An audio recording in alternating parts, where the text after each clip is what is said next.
Switzerland, known for its majestic mountains, impeccable chocolates, luxury watches, and an enviable quality of life, has long been perceived as an idyllic and neutral country. For many, it symbolizes wealth, peace, and pristine beauty, nestled comfortably in the heart of Europe. However, behind this polished image, Switzerland harbors lesser-known stories and hidden controversies that reveal a darker side to this seemingly perfect nation. One of the most controversial aspects of Switzerland is its long-standing history of secretive banking practices. The Swiss banking system has been synonymous with confidentiality and privacy for centuries. While this has allowed Switzerland to become a global financial powerhouse, it has also made the country a magnet for those seeking to evade taxes, hide assets, or engage in money laundering. The secrecy of Swiss banks, enshrined in law until recent reforms, was fiercely protected, making it difficult for foreign governments to track down tax evaders or those involved in illegal activities. For decades, Swiss banks were the go-to place for wealthy individuals, corrupt politicians, and organized criminals to stash their money out of reach of their home countries. High-profile cases involving hidden accounts of global elites and corporate malpractices have tainted Switzerland's reputation as a financial hub. Although recent international pressure and agreements have led to some reforms and increased transparency, the legacy of Swiss banking secrecy still lingers and continues to be a contentious topic, revealing the darker side of the country's wealth and prosperity.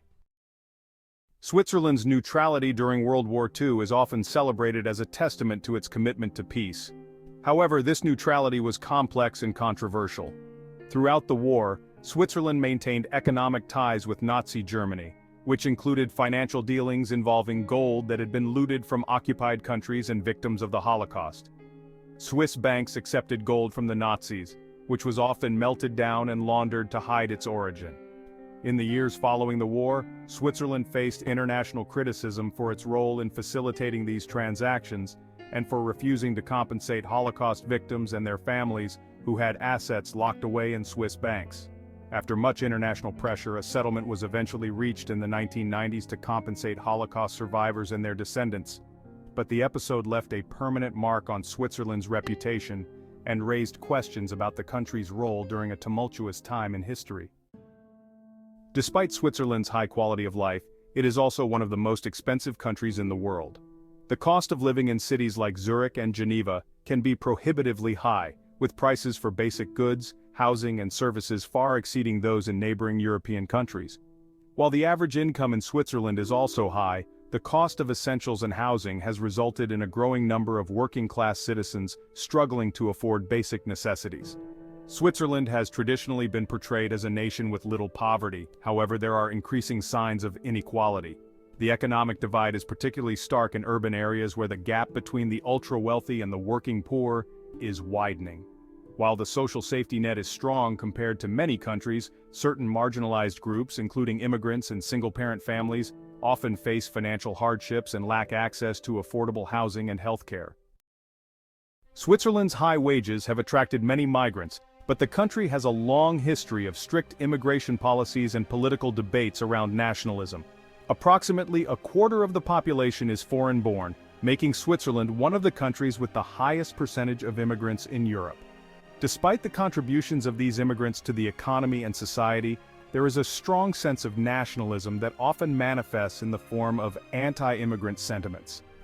Swiss voters have passed a series of referendums that have tightened immigration laws, such as limiting the freedom of movement of European Union citizens, imposing tougher naturalization rules, and banning the construction of new minarets in 2009, which targeted the Muslim community.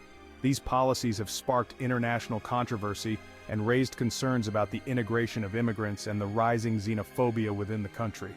The far-right Swiss People's Party, or SVP, has been instrumental in shaping much of this discourse, promoting policies aimed at preserving Swiss identity. Switzerland is one of the few countries in the world where assisted suicide is legal, making it a destination for those seeking to end their lives on their own terms.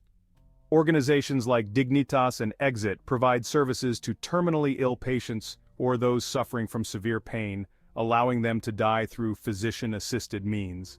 While many see Switzerland's approach as a compassionate response to end-of-life suffering, it has also raised moral, ethical, and legal debates both within and outside the country. This practice has given rise to what is often termed suicide tourism, where foreigners travel to Switzerland to take advantage of its assisted suicide laws. Critics argue that the practice is open to abuse and lacks adequate oversight, while supporters claim it provides a humane option for those suffering with no hope of recovery. The debate continues to divide Swiss society and remains a contentious issue in the country's legal and ethical landscape. Despite Switzerland's image as an environmentally conscious country, it faces significant environmental challenges, particularly related to climate change. The melting of glaciers in the Swiss Alps, which is partly attributed to global warming, poses a serious threat to the environment, tourism, and local communities. The country's pristine lakes and rivers are also under pressure from pollution, industrial waste, and agricultural runoff. Furthermore, Switzerland's high consumption rate, particularly in terms of meat, imported goods, and energy, has led to a significant ecological footprint. The country's carbon emissions per capita are higher than the global average, and despite various efforts to promote sustainability, environmentalists argue that Switzerland needs to do more to reduce waste, cut emissions, and protect its natural resources. Switzerland's political system of direct democracy is often praised for allowing citizens to have a direct say in laws and policies through referendums. However, this system is not without its challenges and controversies. Some argue that direct democracy can lead to populist decision-making, where complex issues are reduced to simplistic votes, often driven by emotional appeals or misinformation. This has led to controversial outcomes, such as the ban on the construction of new minarets, which was widely criticized as discriminatory. Additionally, the reliance on referendums can slow down decision-making processes and create political gridlock, as laws are frequently subject to public challenges and must go through multiple levels of approval. While direct democracy is seen as empowering, it also brings to light the challenges of ensuring informed voting and maintaining balance in the legislative process. Switzerland's tax system is notoriously complex, with variations in tax rates across different cantons or states. This decentralized tax structure allows for significant disparities in tax burdens depending on where individuals and corporations are based. For wealthy individuals and multinational corporations, this creates opportunities for tax optimization, making Switzerland attractive as a tax haven. However, this status has drawn criticism from other countries, particularly in the European Union, which argues that Switzerland's tax practices undermine global efforts to ensure fair taxation. The Swiss government has made some reforms in response to international pressure, but Switzerland's attractiveness as a tax haven for the wealthy and for corporations looking to minimize their tax obligations remains a contentious issue. This has sparked debates over the fairness of the tax system, economic inequality, and the role Switzerland plays in the global economy. In conclusion, while Switzerland is often perceived as an idyllic country known for its neutrality, wealth, and beauty, these lesser-known aspects reveal a more complex and sometimes troubling side of the nation. Switzerland's dark side is a reminder that even the most prosperous countries face difficult issues beneath their polished exteriors. Understanding these aspects helps paint a fuller picture of Switzerland's multifaceted society and the challenges it continues to grapple with today.